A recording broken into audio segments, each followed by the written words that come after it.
Essa não é a primeira vez que o Flamengo mantém o silêncio em meio a uma crise institucional. A atual diretoria do Rubro-Negro fez isso ao longo do seu primeiro ato de gestão em 2019, quando houve incêndio no Ninho do Urubu. A primeira nota oficial em nome do clube aconteceu apenas 3 dias depois do caso que vitimou 10 adolescentes. A primeira coletiva, de Rodolfo Landim, aconteceu 17 dias depois.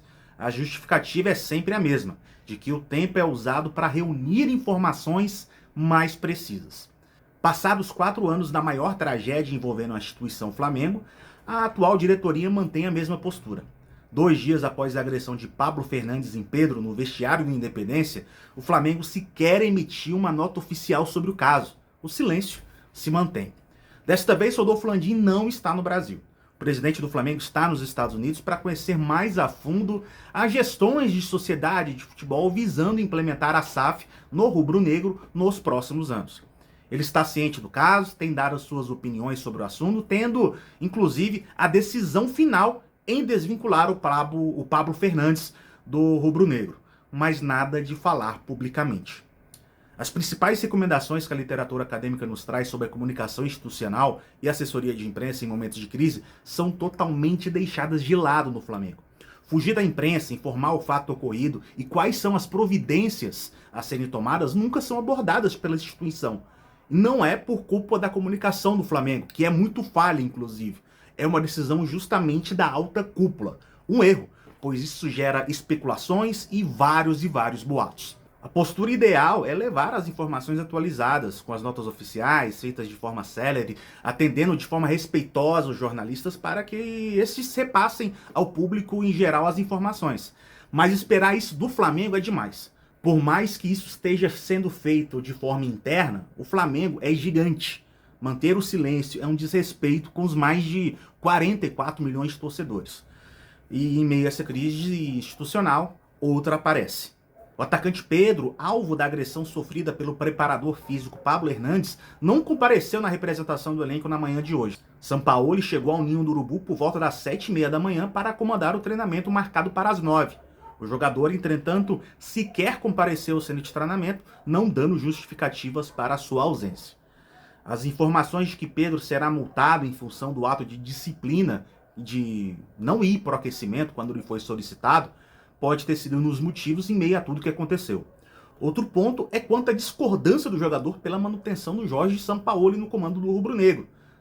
A nota divulgada pelo técnico do Flamengo foi vista por muitos internamente como uma possibilidade de jogar panos quentes no assunto, apesar da gravidade do acontecido.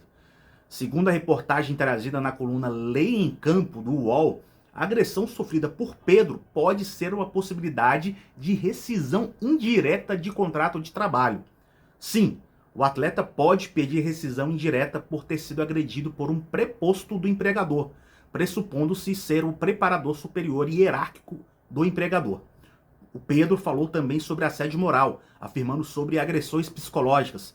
Este também seria um motivo para rescisão, destacou Domingos Zainag em entrevista ao UOL. Um dos motivos em relação a esse hipotético pedido de rescisão indireta de contrato tem a ver com a obrigação legal do Flamengo em proporcionar as condições mínimas de segurança aos jogadores. Como Pedro acabou sofrendo uma agressão por um funcionário do clube, o Flamengo acabou por violar esse dispositivo legal. Ainda que o Flamengo não tenha se pronunciado oficialmente, Pablo Fernandes não faz mais parte da comissão técnica do Flamengo. Em reunião na noite de domingo, com os demais integrantes da comissão técnica, entre eles o técnico Jorge Sampaoli, o preparador físico afirmou que o erro foi dele e que seus companheiros não deveriam ser penalizados por isso. Vale destacar que por mais que o Pablo Fernandes tenha deixado o Flamengo, o Superior Tribunal de Justiça Desportiva pode denunciá-lo desportivamente com base no artigo 258, que trata de assumir qualquer conduta contrária à disciplina ou à ética desportiva não tipificada no Código, com a suspensão de 1 a 6 partidas, ou com base no 254A, que pune a prática de agressão física com suspensão de 4 a 12 partidas. Como não houve uma lesão corporal grave, segundo o laudo médico, a hipótese de suspensão de até 24 partidas está descartada. Uma das questões que ainda não se sabe, não se tem uma resposta, é sobre a permanência do seu filho, Marcos Fernandes, que também se envolveu em um problema há quase 10 dias, quando empurrou o jornalista Fernando Gil, da Flazoeiro TV, e na área destinada à imprensa, após o preparador físico não concordar com comentários do profissional. A presença do familiar direto de seu agressor pode ter feito Pedro, por exemplo, a não ter ido no treino de hoje de manhã. Ou seja, essa situação ainda terá vários outros capítulos.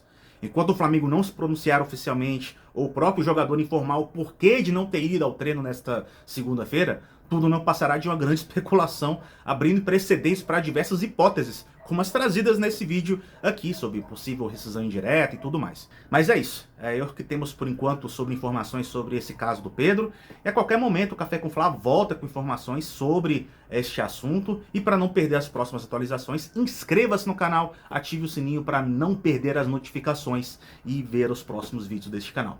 Obrigado pela sua audiência, eu fico por aqui, aquele abraço, tchau, tchau.